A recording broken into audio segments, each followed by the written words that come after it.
Bom, doutores, partindo, acho que para o nosso último, provavelmente, vídeo, eu vou tratar um pouco sobre o livramento condicional, que algumas pessoas tiveram certas dúvidas, em especial a diferenciação do livramento condicional com o sursis, que há uma diferença bem significativa entre ambos, tá? Bom, o livramento condicional está lá no artigo 83 e basicamente é uma possibilidade do juiz, esse aqui, sendo bem sincero, é um dos benefícios que alguns juristas eles diziam que o Brasil deveria só ter este benefício, né? Há pessoas que gostam muito do sistema, eu não lembro se é a Espanha, eu acho que não, Portugal, algum outro país adota uma sistemática nesse sentido, talvez os próprios Estados Unidos, eu não lembro agora, de que o livramento condicional ele seria a principal forma de benefício para o acusado, sabe? Porque, em especial, alguns países que não têm o sistema progressivo de pena, eles acham uma ideia interessante de que uma forma de incentivar a pessoa apenada seria através do livramento condicional. O livramento condicional é um benefício do qual o acusado pode ter de antecipar a sua liberdade, né, mas de maneira ali provisória e precária. Né? Precária no sentido de que ele parando de cumprir os requisitos do livramento condicional, ele perde, né, ele volta realmente ao cerceamento de sua liberdade. Né? E o livramento condicional ele busca, de fato, dar uma antecipação à liberdade para essa pessoa. Mas é diferente do sursis aqui, porque aqui a pessoa tem que cumprir uma parte da pena. Né? E fora os requisitos objetivos que diferenciam bastante do sursis. Tá? O juiz ele pode conceder. Cadê meu marca-texto aqui? Tá? Ah, tá. Meu marca-texto tá ali. Tem hora que o marca-texto parece que some aqui. Eu gosto dele verde para a gente conseguir ver melhor. O juiz ele pode conceder, de novo, esse poderá, na verdade, não significa que o juiz, a pessoa tendo todos os requisitos, o juiz ele tem que negar. Ele poderia negar. Não. Aqui foi na nossa visão, uma tecnicidade legislativa no sentido de que é um direito subjetivo do acusado. Se ele cumpre todos os requisitos, ele deve ter o livramento condicional dele. Então, o juiz poderá conceder livramento condicional ao condenado e a pessoa tem que ser condenada a pena privativa de liberdade igual ou superior a 2 anos.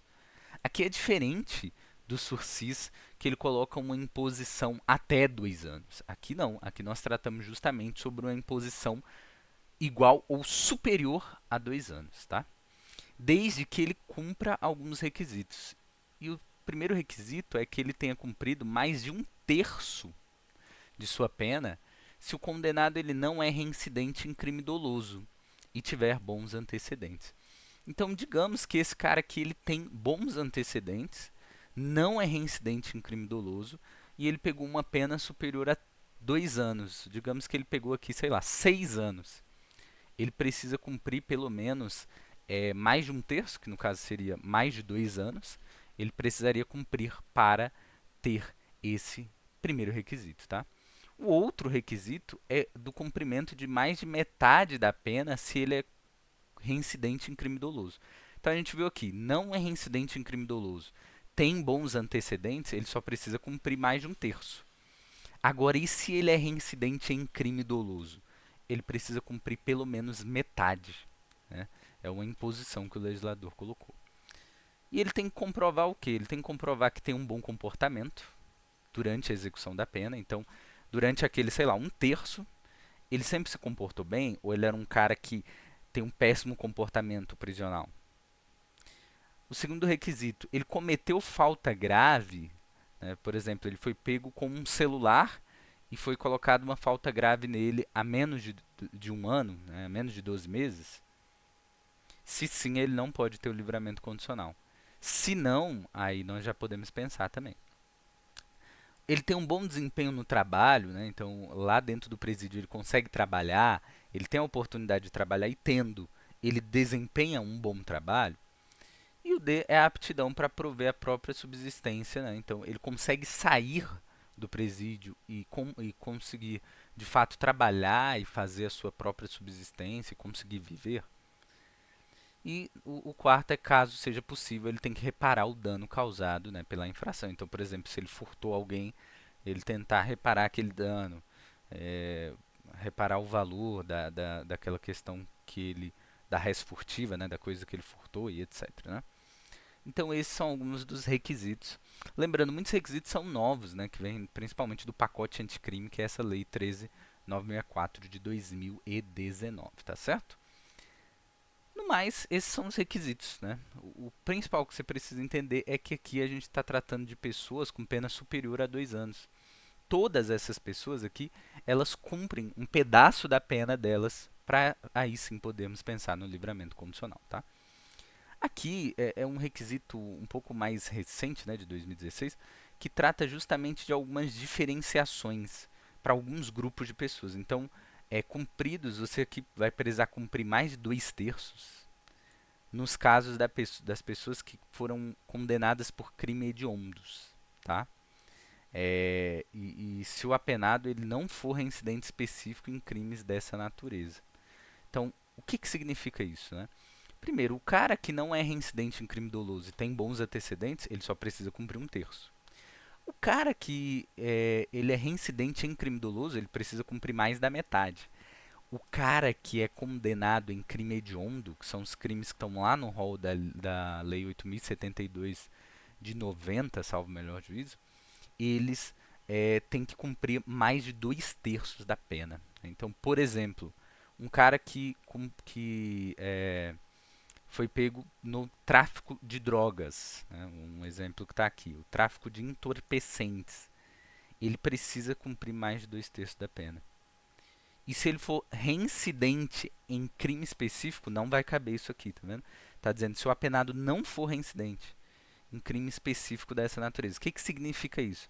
Digamos que eu fui condenado por um tráfico, 1 ano depois sou condenado de novo com trânsito em julgado no tráfico. Eu sou reincidente específico em crimes hediondos. Né? Eu cometi um crime hediondo, o tráfico, cometo outro crime hediondo, o tráfico. Tá? Parágrafo único. Para o condenado por crime doloso cometido com violência ou grave ameaça à pessoa, a concessão do livramento também subordinará a constatação de condições pessoais que façam presumir que o liberado não voltará a delinquir. Então, o cara, por exemplo, que matou uma pessoa, ele pode ter um livramento condicional, mas né, nós precisamos aqui analisar justamente se ele teria condições de voltar assim de maneira, digamos assim, entre aspas, precoce para a sociedade, né, através do livramento condicional.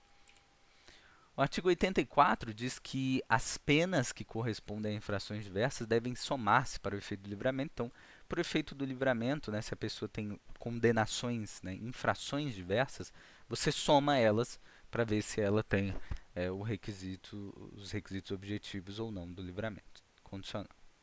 A sentença especificará as condições que fica subordinado ao livramento. Então, o próprio juiz vai dizer quais são as condições que aquele apenado deve seguir no seu livramento condicional.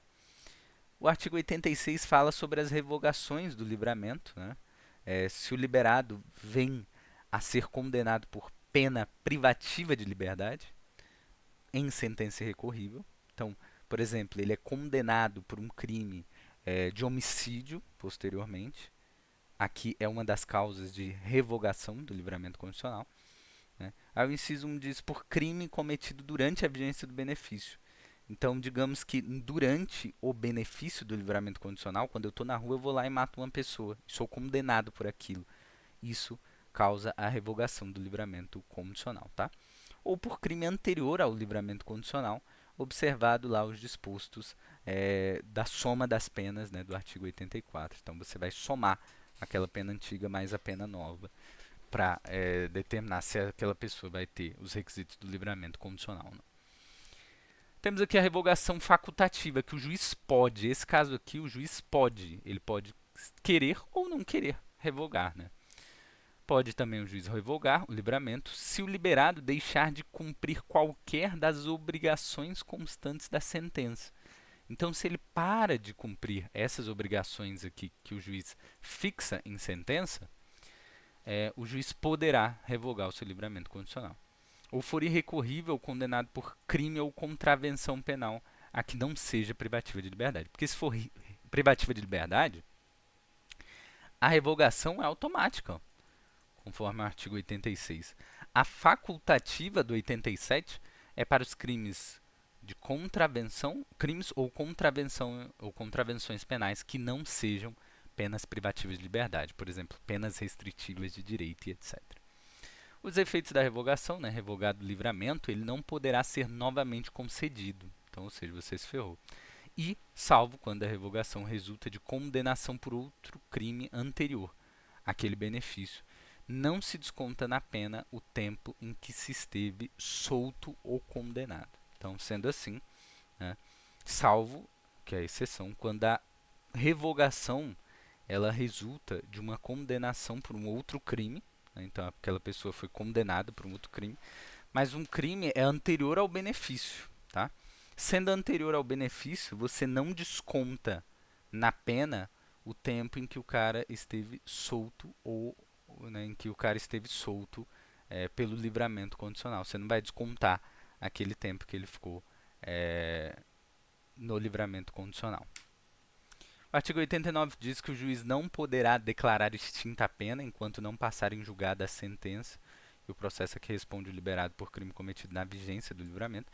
Então, mesmo que ele tenha passado do período ali de prova dele, digamos assim, se ele está sendo ainda julgado por um crime que ele cometeu durante o livramento condicional, o juiz não declara ainda extinta a pena do acusado. Né?